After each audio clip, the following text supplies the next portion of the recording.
Welcome to the Shootin' podcast, the podcast that's harder than your competition cooker and your first wife. We'll be talking barbecue and more with one of the top pitmasters in the game. Get ready for juicy tips, saucy tricks, and sizzling stories that'll leave you hungry for more. Let's start shooting the Q. Here's your host, Heath Riles. How's it going, everybody? Today we are joined, of course, by my lovely wife, Candace, and the judge's chair for Memphis in May, Mr. Brandon O'Gwen. How are you doing today? Doing good, man. How about yourself? Well, you know, I've had better days and I've had worse, so I'm just going to ride it out. Let me say that. Hey, ain't that the truth, right? Well, good to see you, Candace. How are you? I'm good. Tell everybody a little about who you are and what you do for Memphis in May. Okay. Who I am, that's a loaded question. No, my name is Brandon O'Gwen. I've been working with Memphis in May for the past 10 years now. Either my wife, Michelle, and I have been the chair for the last 6, 7, 8 years now. It's going on. It all runs together. They're a big blur. We've been doing it a while. Before that, I never really was into it. I just kind of looked into it one day. I got a seasonal job working for Memphis in May, and got sent down to the judge's tent, met my wife there, Michelle, and next thing I know, she's like, hey, what do you think about doing this? And here I am 10 years later, cooking barbecue and running the contest. I kind of know what that's like little bit. It's funny, right? So that's kind of how it worked out. She had been into it for a couple of years and was volunteering there. And then I met her that year and we hit it off. And then we all just love to cook and want to make sure that we put on a good contest. So, well, there's nothing wrong with that. Well, tell everybody that don't know kind of about Memphis in May in a nutshell, what it is and how it happens on the barbecue side anyway. Yeah, well, Memphis in May is it's the month-long festival. There is a beautiful mission statement, which I do not remember all of it, but the gist of it is it's an organization, a nonprofit, that's created to celebrate the history and the legacy of the city of Memphis and all of the culture that we share with the world. And in turn, we honor a country every year, and they share their culture with us. This year it's Malaysia. We've, picked countries from all over the globe. Some years I think we just throw a dart at the map and pick one, and then if they're willing to participate, we'll share a culture exchange with them. Originally, it started out as a barbecue contest, though, in the parking lot next to the Orpheum there, where they're building that new parking garage downtown, just like one of the other millions of parking garages they're building downtown. And it was, I think, I don't even think it was like 10 teams, maybe something like 10 that. 10 or 12, maybe. Yeah. And then, Miss Kathy won it, Bessie Lou, she was our first, grand champion. And then, it's just grown and grown from there. And, now we're and as I've always been, we're the world championship barbecue cooking contest. How many years has the contest been going on again now? This makes Okay. So I'm really bad at math, but we started in 1977. Right. Then we're down 1 year for COVID, which that didn't happen. But aside of that, we've been going every year since 1977. So we're about 43 years then. Yeah, give or take, maybe 40. You were born in 78. All right, so 43. Yeah, 42. Well, it just depends, I guess. May. Yeah, maybe 45, give or take one. I don't know, right? Yes, 45, that sounds whatever. right. 44. So we've been around a long time, man. And as we say, it's or as they told us in USA Today, it's the most prestigious barbecue competition in the world. We're not necessarily the largest or this or that or the other, but we have been around the longest, I think, perhaps. And we focus on putting on a true world championship contest every year, and we bring the best pit masters from all over the world. We're truly a worldwide contest. Well, tell me, as far as the barbecue goes, tell all the listeners how it actually works. And so, just for the people who don't know, you can only cook one category, and there's 3 main categories, which is whole hog, whole pork shoulder, and ribs. And it's just about all baby back ribs, I'm assuming. Do you see any spare ribs turned in whatsoever, St. Louis style ribs? I have seen a few. I can't remember where they placed, to be honest with you, because like I said, what I see them when they're on the judging tables, it's blind. I have no idea if it's your rib or somebody from St. Louis's rib. I have no idea. We typically lean towards baby backs. I think that's probably more of a judge's preference than anything else, I like to eat spare ribs a lot, but around here, competition, we're going to cook baby backs, That's right. So how does the judging actually work at Memphis in May, I guess is what I'm asking you to describe. So tell us about the on-site versus, the blind area and everything of how all that actually comes together and works. Okay, sure. So the way we operate our contest, we have two sides of it. We have a blind box, which if you guys are familiar with KCBS or a lot of the other sanctioning bodies, you turn in a blind box with your pork in it. They judge it. No one knows whose it is. And then that's your score for the day. Well, on top of that, we do on-site judging. So what we do is we send 3 judges to your booth, one at a time. You get to keep them for 10 minutes minimum, 15 minutes maximum, and you get to give them a presentation telling them everything from start to finish, how you started your team, where you came from, how you got your meat from raw to this, why you like, pecan wood over cherry or apple or, whatever it is. You get to tell your story. That's what sets us apart. We're the only contest that I'm aware of that still does any kind of on-site presentations. And as a cook, I think it's a great place to sell your product to someone, right face to face. I think that gives you a big advantage because when you just turn in a blind box, you don't get to sell your product. It's got to speak for itself. That's right. I think that's kind of what makes our contest interesting. And it's, it's not all of your score. It's a combination of the two, and there's a percentage that the on-site counts and a percentage that the blind counts. Now, what kind of, do you mind sharing those percentages? Like, is it 60-40, 70-30, 50-50? Yeah, I'm not exactly allowed to disclose all of the weighting of the contest. That's proprietary information. To be honest with you, the only people that knows it is the guy who programmed the contest and Memphis in May. Oh, wow. I didn't realize it got down to that science of it. I knew y'all had a lot of rules to keep it. There's weighting factors which go on to each of your scores, your taste, texture, tenderness, all that stuff. And each of those has a very specific weight, which I absolutely do not know the numbers for that whatsoever. Yeah. But it's typically weighted to where, appearance is one of the lower ones. Taste is usually our number one tiebreaker, so on and so on. It's pretty much the same as everywhere else for their tiebreakers, Yeah. It comes down to what it tastes like is what we're really looking for anyway. Well, how many judges does it take to judge the World Championship? Gotcha. Yeah, this year we're down a few, but I think we're sitting at 268 this year. About 260. So, it's typically, 3 judges a team pretty much is what it boils down to. So if there's 100 teams, we got 300 judges is usually what it boils down to. So does a lot of the judges judge on site? That judges on site, do they judge in the blind as well, or y'all try to keep them separated or use them 2 different areas? Well, typically on a normal year where we have our full complement of teams, judges are usually going to do a blind and an on site. We try to never give anybody 2 on sites because you know how much you feed those guys when they come to your booths. You're trying to feed them and feed them and feed them. So. We don't want any judge too full or anything either. So we try not to let them overjudge for the day because I think a full judge isn't quite necessarily an accurate judge. I agree, and I'll tell you a little story. I know what you're about to say, right? Yeah. My first 2 judges last year ate the full slabs. They Both really of did. them. I gotta laugh at that. I had to tell the first judge. Now, we cut them down. They're small slabs. Sure. I think they were 11, 12 bones, somewhere up in there. And about 3 3/4 inches wide is how I trim my ribs. And the first judge, I had to tell him, hey, man, the second judge is at the gate, and if he doesn't come out of the other booth, we were in the 16 minutes, and I finally had to be like, you got to go. But he was licking his fingers on the way out the gate, so I have no complaints. Yeah, as a cook, you wouldn't, right? I wouldn't. Me as an organizer, I'm going, he's not supposed to do that. Please go to the next booth. Yeah. Oh, he went. He was lucky. 3. He had only had to go 4 booths down. Oh, so yeah. I think that's what it was. He was in the same row. He didn't have to go much, which was very lucky.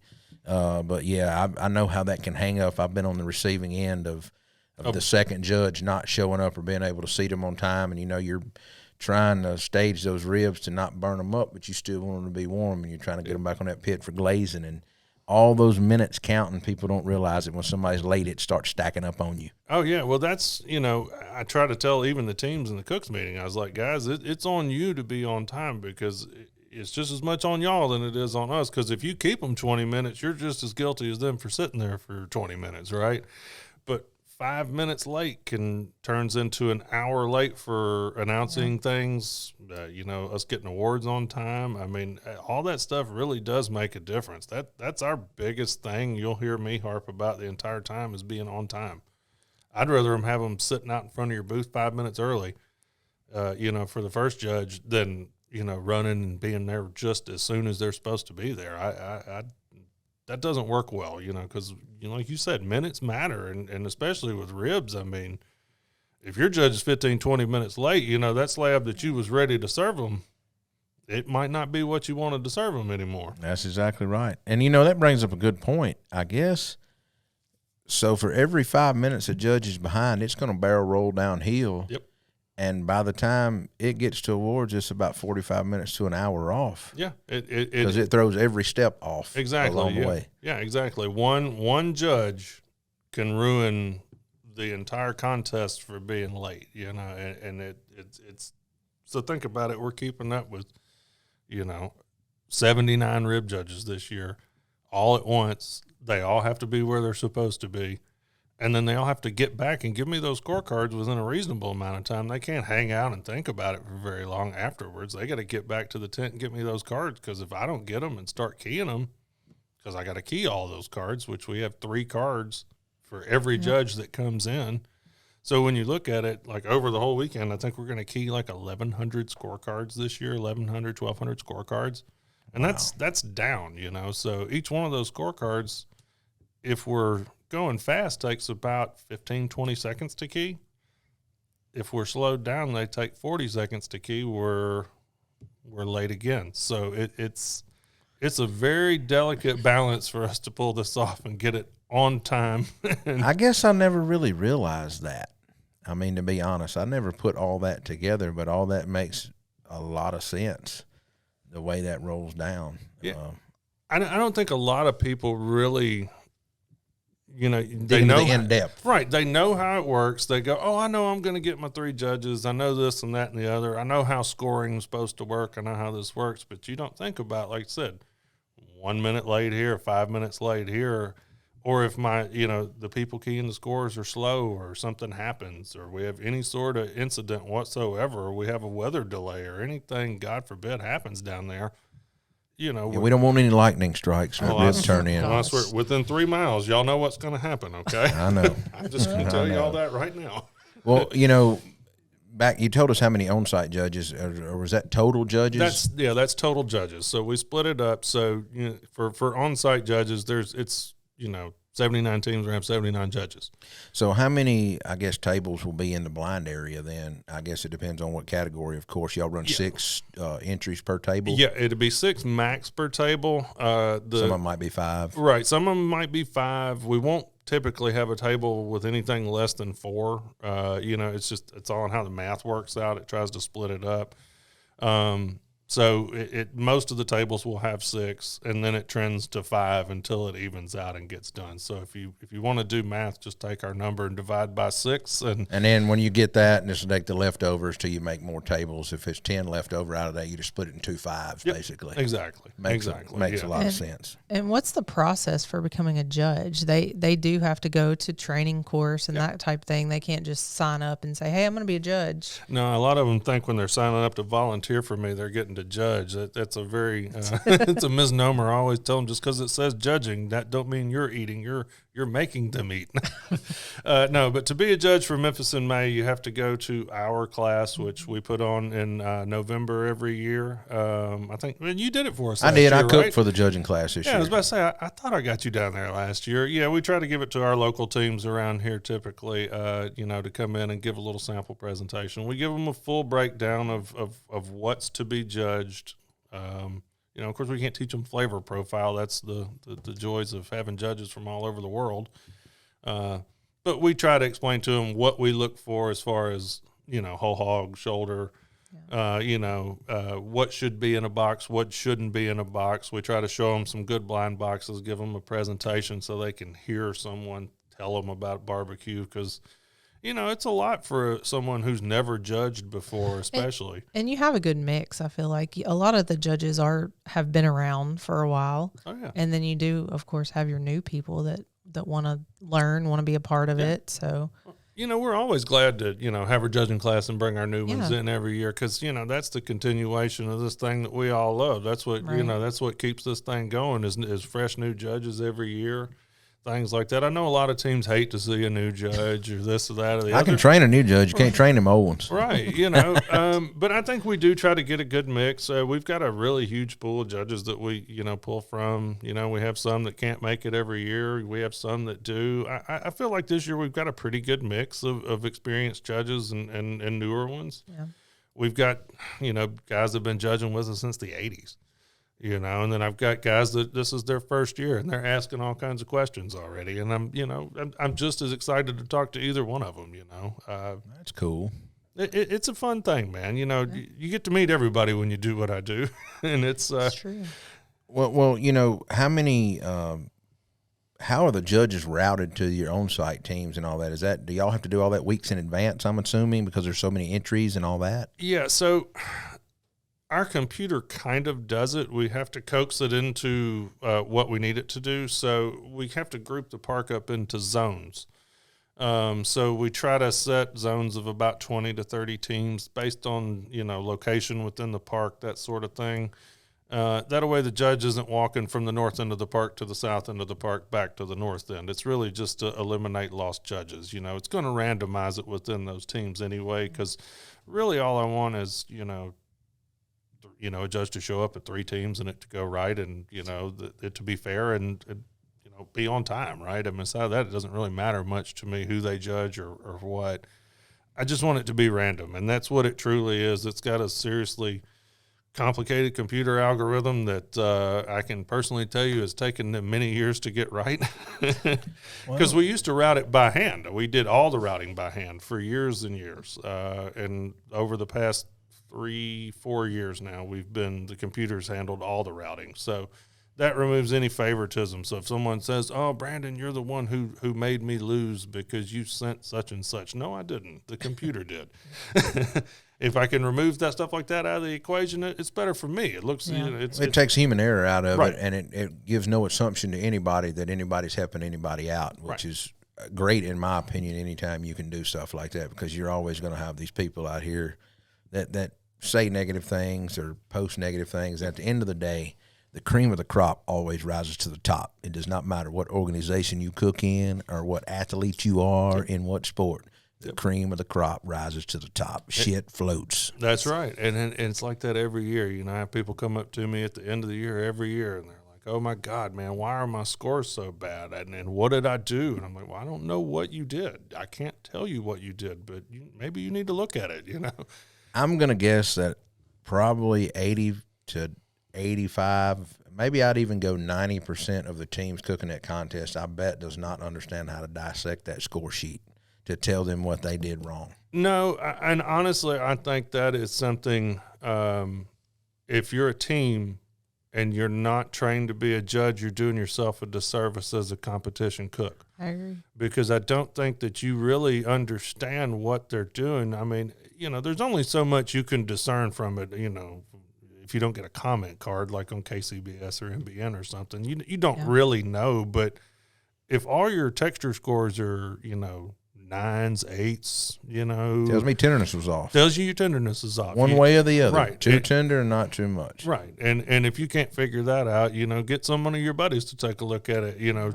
Cook your ribs for another competition team. Let them taste them. Let them be honest with you. You're never going to learn and get better unless you do. And I really think go take a judging class. Go judge a contest or two. I mean, we tell that advice to I don't know how many people until you really understand how to read that score sheet you cooking. I mean, nowadays, it's too many people that offer classes and advice online and everything else. Just figure out something that way. Don't go keep wasting your money because 9 times out of 10, it's a tenderness problem. Yeah, yeah. It's not a taste problem. It's a tenderness problem. They're either not cooking it enough or either, overcooking it really bad. I mean, and at least that's the way we really feel about ribs. I can just about tell you, we had it happen last week. I didn't read the score sheet. I got 5 9s in tenderness. And I knew when we turned them in, that those ribs were going to get tight. And the score sheet didn't lie to me. When we got it, everybody's like, what do you think? And I'm like, well, the judges would have done their job. They didn't lie. Right. I mean, they knew it. You knew where you were going to end up that day when you turned your box in. Yeah, I knew I wasn't going to be in the hunt. Yeah. And I think a lot of people are unrealistic about their expectations, with that kind of thing. And especially at a contest like, South Haven's a huge contest. Memphis in May is an extremely large contest. The Royal, all of these contests are huge. If you're in the top, if you can see your name on the first page, I call that a victory. I mean, that's right. It's not easy to land in the top at any of these contests. And if you're lucky enough to do it consistently, you've obviously got something figured out. And if not, keep firing at it. It's going to happen eventually. Now, do you guys keep a buffer of judges in case some don't show up on the day of, or some has to drop out, or some get sick like you was talking about, or anything like that? Well, we always have enough judges to, judge the contest. Typically, there is a no-show rate. We probably have 15% at least or so that won't show up for random things. I mean, life happens. It is just a barbecue contest after all. Your kid's graduation's more important sometimes, this, that, and the other. I got lucky. Right. See, you dodged the bullet. I know some of our other friends that did not dodge the bullet. I will say that throughout so many years talking about graduation, getting off subject here, I always said when it's time for my son to graduate, I sure hope it's not on Memphis in May weekend. I sure hope. And when I enrolled him in private school, my wife can tell you that was one of the first things I asked when I sat down at the desk was, when is y'all's graduation day?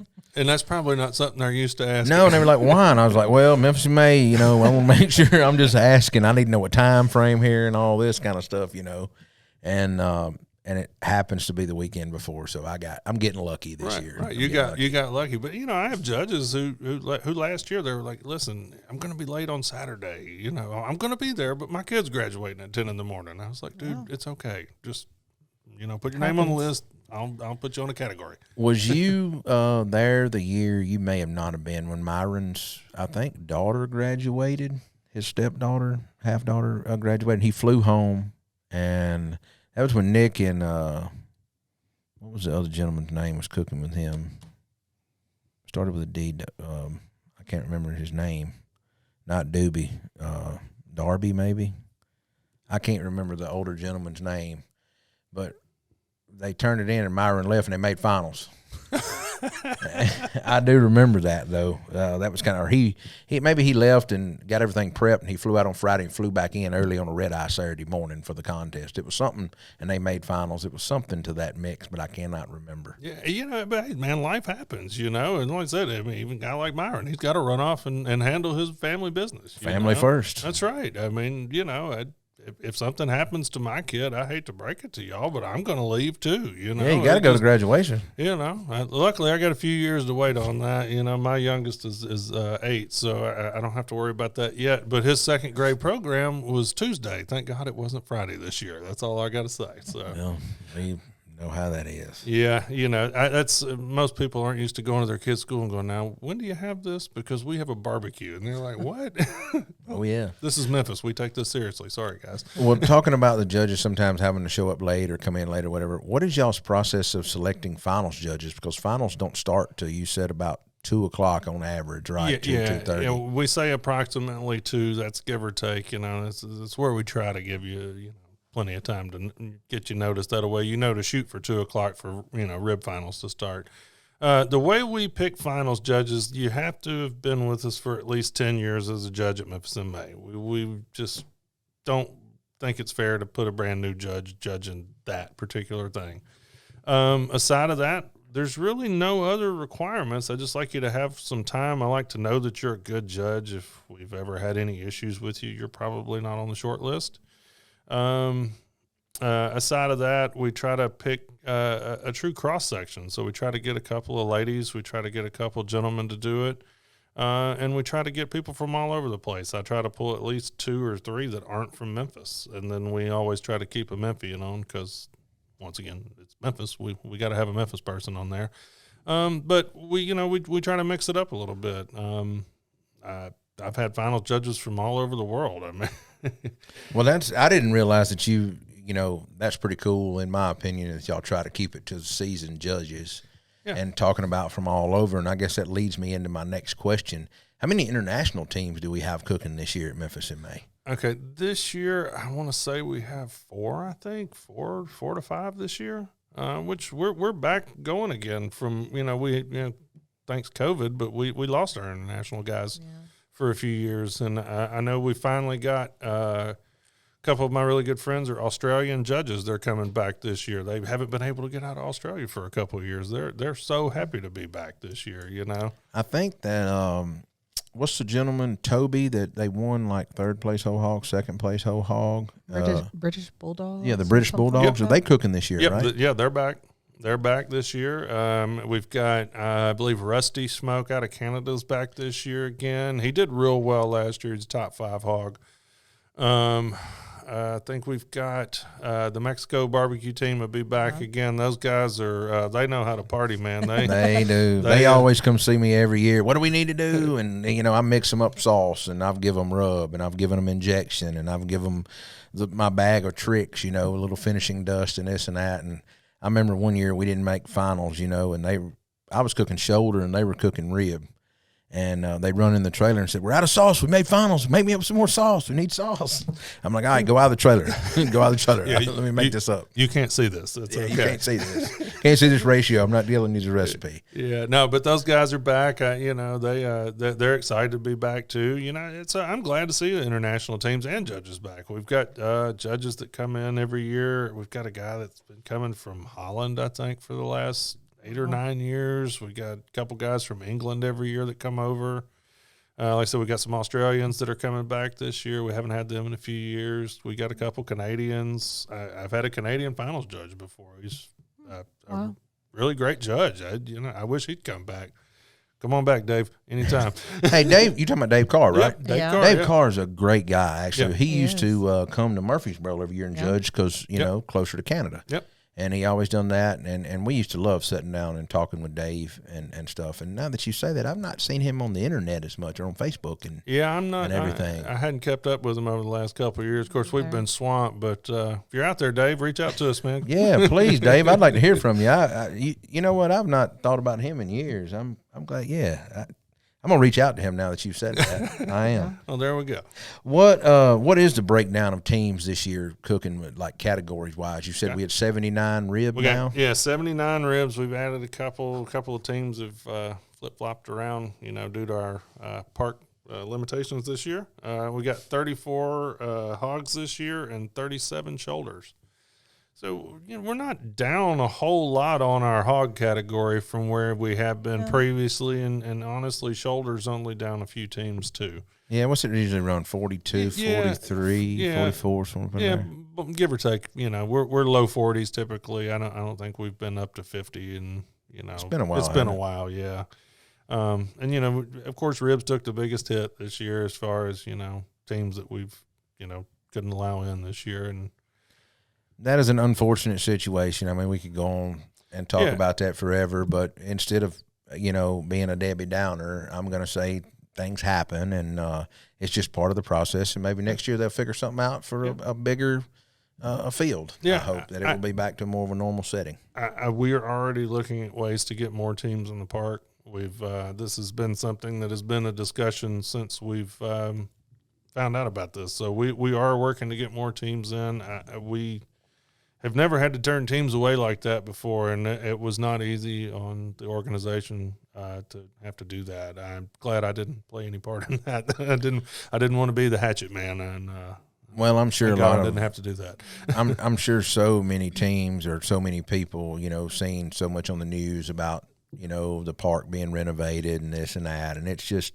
The park did need some type of renovation. We all know it. It was time for some renovations down there. Yeah, well, look, there's nothing wrong with having a beautiful park. There's nothing wrong with upkeeping the front door of the city, whatever you want to call it. That's right. I'm all about that. Like I said, I do Memphis in May because I love Memphis. That's my hometown. That's right. I support it everywhere I go. Nobody's allowed to talk crap about it but me and people I know that are from Memphis. That's just what it is. But, what's happened down to Tom Lee Park is it's not great for everybody, you know, for the barbecue teams. I really hate it. You know, I would love to have every team that we've had the past few years in the park. I would love to, and hopefully next year we'll get a few more in. Well, like you said, I mean, everything happens for a reason, and maybe by next year when all the construction is really 100% said and done, and they can figure out, hey, we can put, 40 more teams on the street out here, and they're only going to get a 20 by 40 spot, and, that's it. And, I mean, I think that's what it's coming to is limitations on both sizes, because that's how you fit more teams in. And I know that's probably a thing, but, man, it is what it is. You've got a X amount of space, and this is what you get. If you don't want it, you don't have to cook it. It's completely up to you. Yeah. Well, I mean, that's kind of the thing, with it. We have a footprint, and we can't physically just can't keep stretching the grass. Yeah, like we just can't put nothing. The river's out there on the west. We can't go that way, and the bluff's on the east, so you can't go up. So nobody can build a pier out on there. Yeah, no, they won't let us do that. I think the Corps of Engineers would frown upon that. But yeah, they it's tough this year to have to deal with it. But honestly, I think that I did a park tour a couple of weeks ago. I think as long as the weather holds up and it doesn't get too trampled down from Music Fest, it's really a pretty park. It's really nice. I mean, haven't seen it at all. I've seen some pictures on the news like at 5:30 in the morning, and it looked really good. Like I said, the walkthrough that I did with the park, we went through with Memphis and May and everybody. We were trying to get some of our plans together. The park looked beautiful. I mean, the landscape's great. All the stuff's nice. There's nothing wrong with any of it. There's millions of other things and questions and statements that could go on past that, but it's a nice looking park. Yeah, of course. Well, back in talking about the judging, last year, was it last year or the year before? Y'all changed it up and you started doing rib before as the first category turning. Was it last year? Yeah, it was last year. Yeah, we did that. And so I'm assuming the big reason y'all done that was because it would fix a lot of the issues you would have with the judges wandering off and leaving as it done, or I don't really know what the real reason was that we sent out a survey and the rib team said that they wanted to go first. Well, we sent that year-end survey out, and I think a lot of them think that the problems that we had were just because they went last. I mean, a lot of the problems that we had, with ribs being last, I mean, several of them were weather-related. There's nothing you can do about that. It wouldn't matter who was last, Lightning strikes, and y'all shutting the park down, tornado warnings. There's nothing you can do with that. Yeah, no, I can't do that, and it doesn't matter. And if it happens this year, the ribs first. I mean, it just is what it is, Yeah. Honestly, I'm glad that we did. I mean, you as a rib team, what did you think about it? Did you like it? I mean, I'm going to be honest with you. I hated getting up and firing up a pit at 4 a.m, but once I was there and not cooking in the heat of the day and it was calm and quiet that morning, it was really nice out in the park that morning cooking ribs. I mean, because nobody was in the park clean up till you really got done with wrapping and your ribs were coming off the cooker to rest. Yeah. And so for me, I'm more of a peaceful morning time, listen to the birds chirp kind of guy. It was very nice. And me being a numbers guy, I felt like in the back of my mind that you probably had judges, that judge multiple categories. Sometimes they overate or got too full or dropped out or wandered away or never come back to the judge's booth. You throw so many equations into that mix that having 37 to 40 hog teams and then y'all used to having 120 rib teams, 125. Yeah. And like I said, we're down to 79 this year, so it won't be as bad. But when you look at those numbers, flopping that to first to me would make more sense. But that's just me looking at numbers and numbers only. Yeah, well, I think honestly, with it being our largest category, moving it to first, makes statistically the most sense anyway. I think that was, the biggest misconception about the whole thing, that the problems were all related to them. It was more related to the size and the number of scorecards. If we're late in announcing your finals, it's because we've got a key, 390 scorecards plus all of the, the blind cards and everything else. And, there is some human error that we don't have control over, We've had accountants that have been keying our scores for the last few years. If they were slow, that we're late. So tell us how all that works. Once y'all get the scorecards back and all that, what you can tell us anyway. Yeah. Tell us how that actually works for a lot of people that don't understand. There's not somebody that works for Memphis and May that does the scoring. Y'all hire out a firm to come in that has no bias against anybody that Correct. don't know anything. Yeah, we are truly a double blind and audited contest.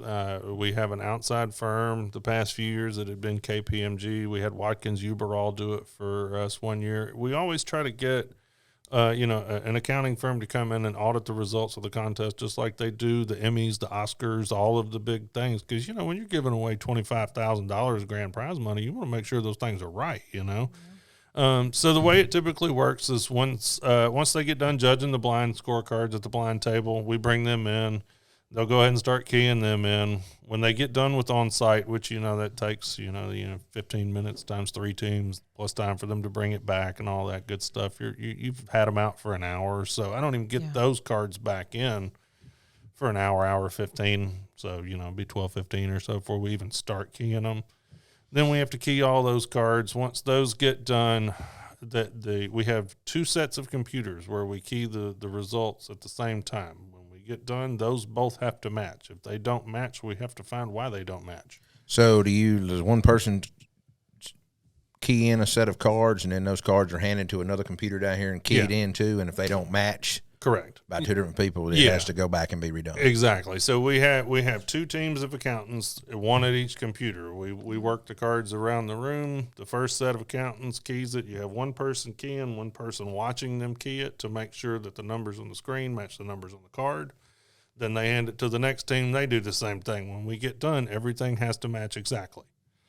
Wow. I didn't realize all that much actually went into all the judging and all that. That is, maybe we're overcomplicating things. I don't know, but I don't think you are. I think y'all are eliminating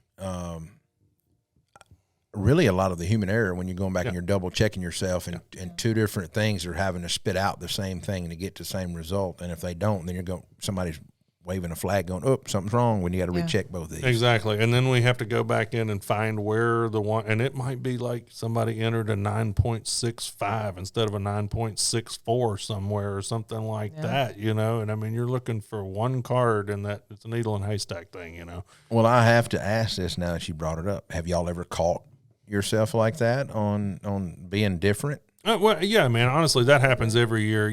It's not like it's an odd thing for someone to, fat finger a digit or something. That's why we have both of those teams double checking everything, because like I said, human error. If I'm the only one in the room keying and I say, oh, that's good, it's good, right? No, it's not necessarily good. That's why we want to double check everything. So we've had that happen, and then we audit the final results as well. And, before we even announce to you guys that you've made finals, we've already audited those results a couple times and then sent that out to you guys before you get notified. Oh, wow. And then we audit the whole results at the end of the day 2 and 3 times. We put about 8 sets of eyes on it after the accountants have looked at it. And I feel like there might be some people listening or watching for finals. Maybe you want to kind of clarify what that's like. Some people may not know. Yeah, that's a good point. So tell us how finals actually work, just for the people that don't know. You talked about the blind and the on-site at first. So say you're one of the lucky teams that gets in the top 3 in hog, shoulder, or rib. Tell us how that works from there. Okay, so if you are one of the lucky ones, about an hour before time, you're going to get a letter from your ambassador or someone with the judging committee. Ambassadors are usually the ones that bring them over to you. It's going to say you made finals, and it's going to have a time on there. You need to be ready to go at that time. And you're going to do another presentation just like you did before, except this time there's going to be 4 judges all at one time. You get to keep them the same amount of time. You're basically just telling them the same thing you told them before, loosely, but most people tend to step it up a little bit more for finals presentations than they do their prelims, But that's it. And then after that, they go to all 9 teams, so top 3 in each category. And then they go back, and then they have to rate them all 1 through 9 in each of the 5 categories that we have. Taste, texture, appearance. Then we have area and personal appearance, and then they rate your presentation, and then an overall impression score. Now, none of those numbers can be the same, so they all have to be different, and then that's how we rank them 1 through 9. And then it spits it out just, the 1, 2, 3 in each of the divisions after that, and then that's where we get our grand champion from. Now, I know y'all have added another number behind the decimal on the prelims. Is that same for the finals judges as well? It's not necessarily on the finals. The reason we added the second number was to eliminate ties, as we had a lot of an exorbitant amount of ties, and there's only so much the computer can do to tie break things. So we find ourselves flipping quarters too much. Because, in the end, when you run through every tie break that we have, and it's still tied, and it's true tie, same number of teams on the table, same strength of the entry, everything's the same. In the end, it does come down to a true quarter flip. We tried to eliminate, $25,000 being handed out on a quarter flip. Well, I'm sure that hadn't happened before. No, we've never had it. Like I said, the finals is unable to be tied. That you cannot do it. It's just not physically possible. You can have duplicates on 3 of the 5 markers on finals, but after that, everything else must be different. Yeah. So you'll never have a tie there. But we were having so many ties in our ancillaries, we thought if we added that second digit, it gives it an extra way. For a judge, I look at it as a way for a judge to if you've got 2 entries that are like really, really good, they might get a 9.99 and a 9.98 or something like that. They don't deserve to be knocked down a whole tenth because, you just have to. That's right. So I think it's been advantageous for us as far as that goes, and I think it helps the judges, gives them an extra little way to differentiate, because that's really what it comes down to. Well, I have to ask, do you see any advantages in cooking a hog or a shoulder over a rib?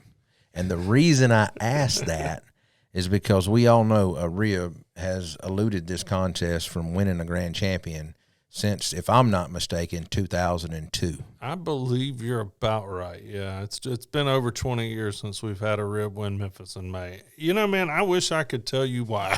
I'm not asking for anything, but I'm just wondering, is there, just a personal opinion, I guess. As a personal opinion, I don't really think it matters what you cook. You just got to be damn good. You can't be anything less than perfect if you want to win Memphis in May.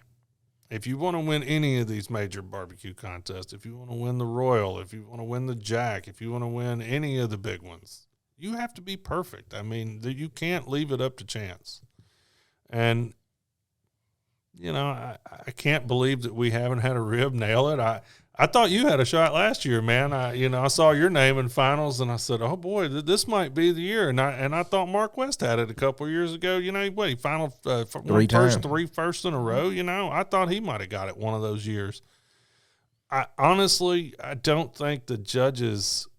You got some that tend to, they like rib. You got some that like shoulder. You got some that like hog. There is personal bias that you cannot remove from people's minds, no matter what you do. I agree.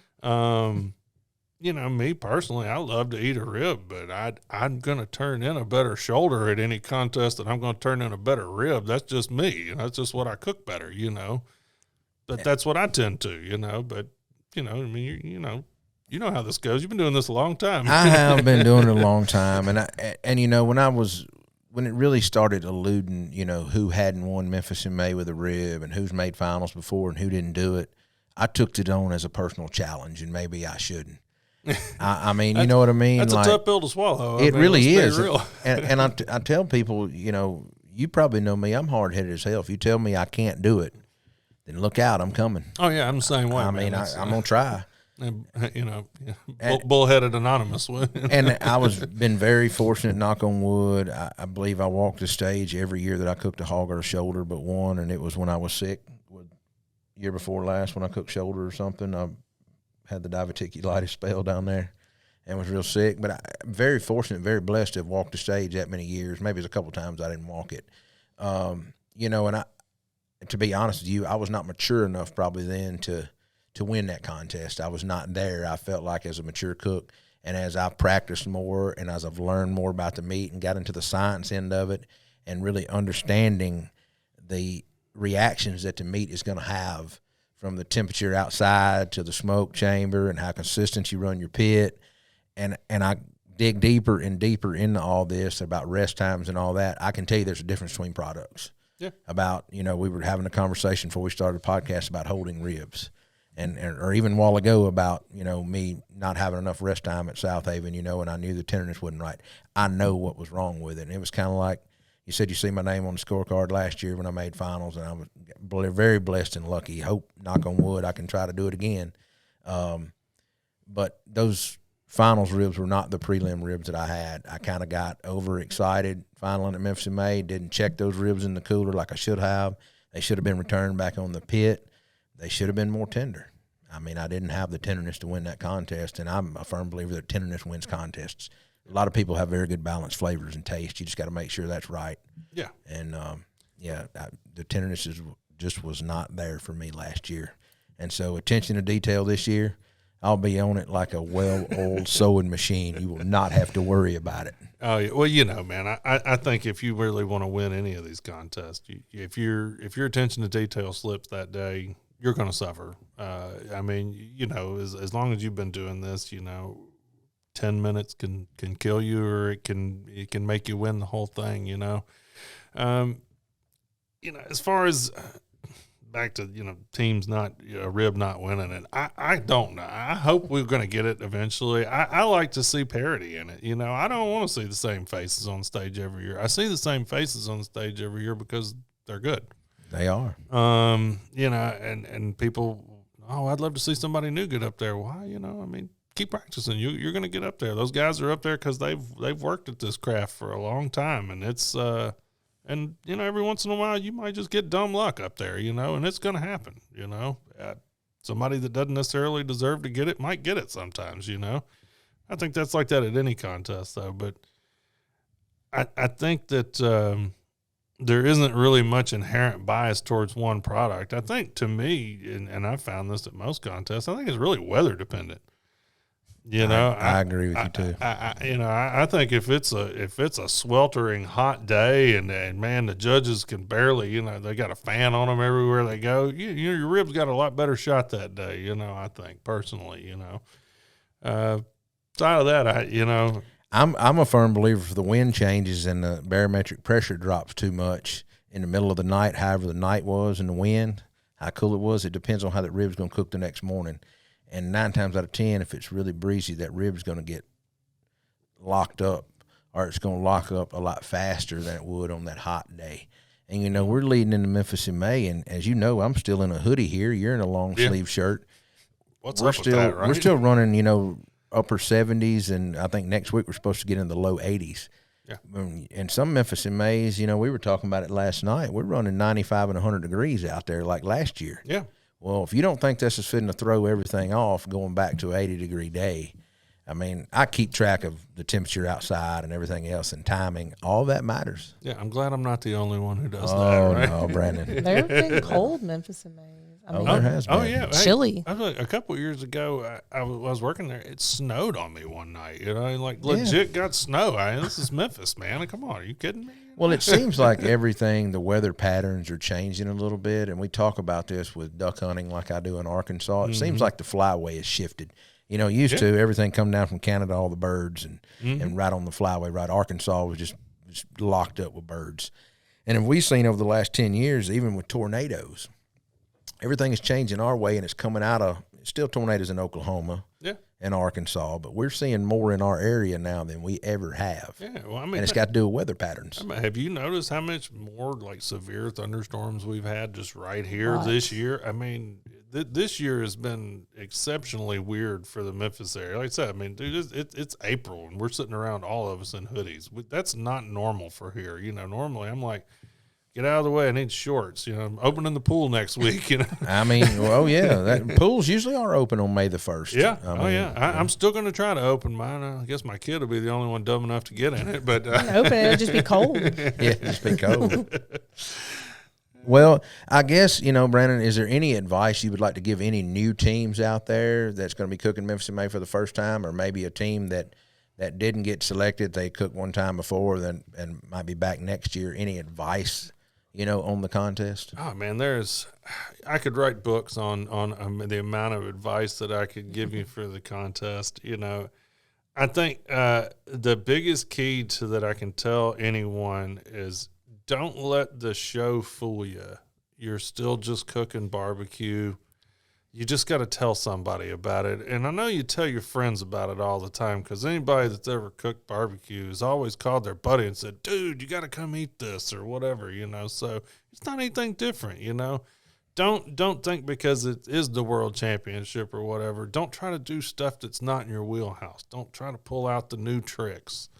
Don't do anything that's completely different than what you've always done. Just focus on what not necessarily what got you there, but just focus on what you do.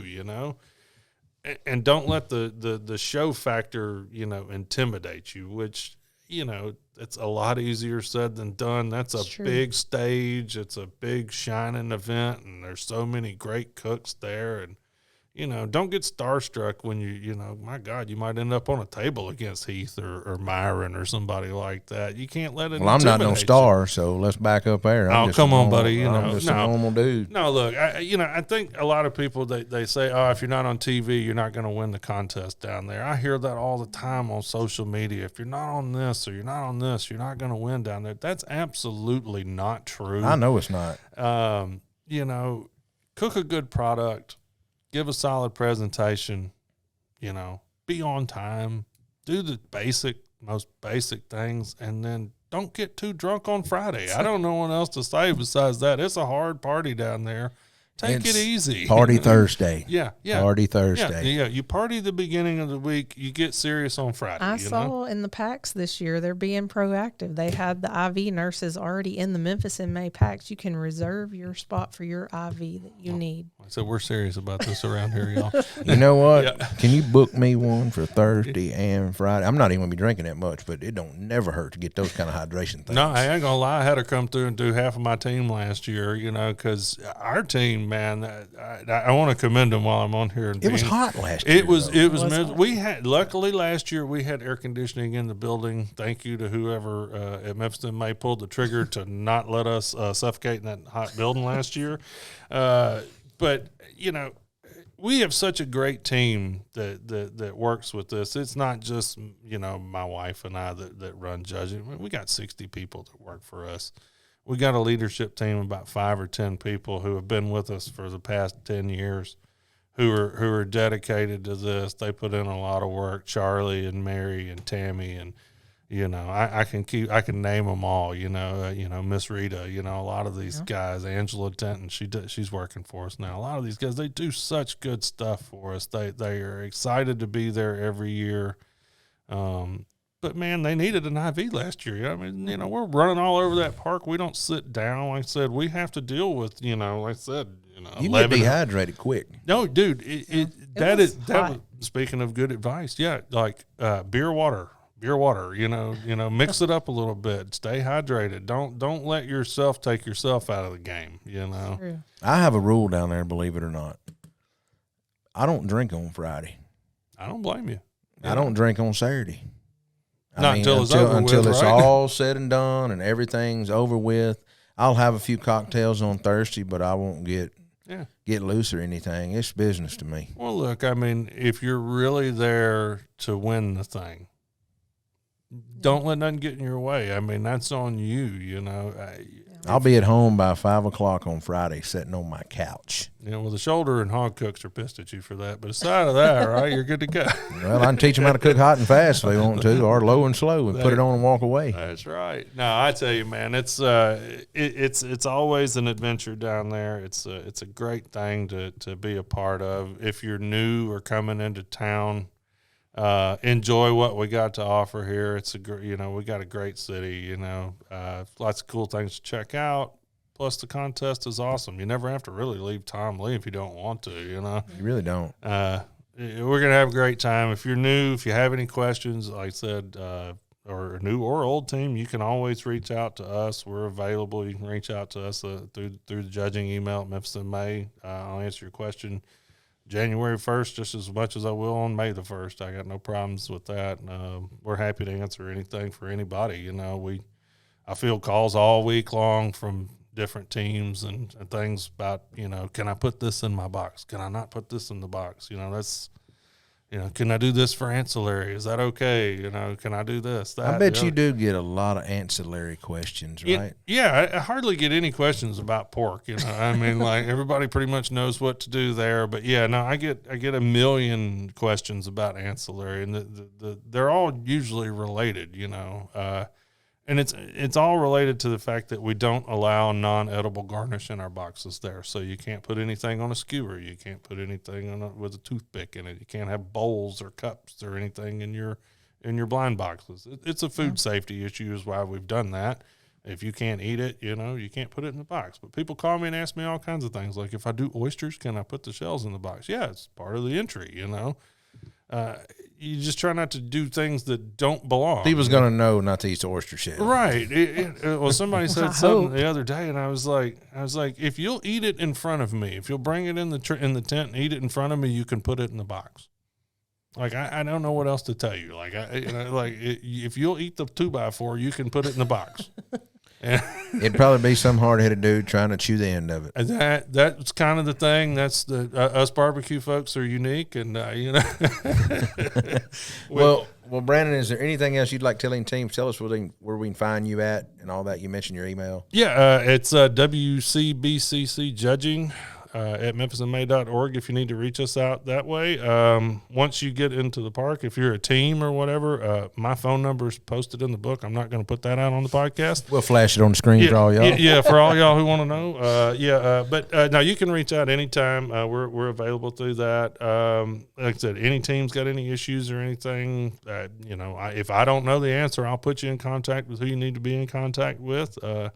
Because, look, without the teams, we don't have contests. I try to make sure the teams are taken care of. And me as someone who cooks the rest of the year, I always lean towards making sure the teams are well taken care of because I'm a cook myself, So I'm going to always err on the side of the cook if I can, in any instance. And I try to be cook-centric as a judging coordinator, and I think that makes a big difference, There's no doubt that makes a huge difference. I mean, because to me, a judge that does not know the other side of it, kind of like what you were saying about as a cook, needs to take a judging class. That's the same way to me that judge needs to go and understand what that team goes through. And maybe I think in KCBS they're still doing master judges. What if you judge so many contests, you have to go cook with the team to get a master qualification? I know you could never do that at Memphis. Don't get me wrong. Honestly, I wish we could. I wish we had a way to do Great that. concept. I would love to set up some sort of a training program or something like that, to where, you can go cook with the team at some point or go hang out with the team. Because I think if you see both sides of it, you really, you're maybe less likely to murder them on that scorecard if you know what all they did to put in that box, because, look, I mean, anybody that comes to that contest has put every bit of their heart and soul and a ton of money into it. And I think that everyone deserves a fair shake. So to come down there and to be, not ready to give it your all as a competitor, as a judge, me as an organizer or rep or whatever, if I'm not ready to give it 100% that day, it's not the right thing. You got to be down there ready to go, That's right. And, that's why I said, we can't all do it ourselves. Y'all got big teams. We got big teams. We're all taking off of work. I mean, I shut my catering company down for a couple of weeks to go do this every year, Yeah. Luckily, I got somebody holding down the fort this year. Thank you, Kaylin. So I got people that can hold it up for me so I can come down there and focus on you guys and make sure we put this thing on and get it going in a couple of weeks, right? Well, that sounds good. Well, Brandon, thank you for coming on today and filling everybody in about Memphis in May. And I'm going to be honest, I thought I knew a lot of the inner workings of stuff, but I had no clue on a lot of the things you just told me. And it's pretty cool that y'all do a lot of those different things. So, again, thank you for coming on and explaining to everybody everything. And it's always good to shoot the cue with somebody. Absolutely. Cheers. Thanks to Enjoyed Michelle, it, guys. too. I know Michelle's doing a lot of work. Hey, look, without my wife, this would not happen. She is the backbone of this thing. I'm just the one that comes out here and BS's with everybody. And That sounds like around here. yeah, you kind of know how this works. know how Y'all that are works. real familiar with this relationship, right? Yeah, real familiar with it. Oh. Well, thank you, Brandon. Absolutely. Enjoyed it, guys. Thank you for tuning in to the Shootin' the Q podcast. If you have any comments or suggestions for future episodes, please feel free to reach out to us on our social media channels or through our website. Don't forget to subscribe to our podcast on your favorite platform. Leave us a review if you enjoyed the show. Until next time, keep shooting the Q.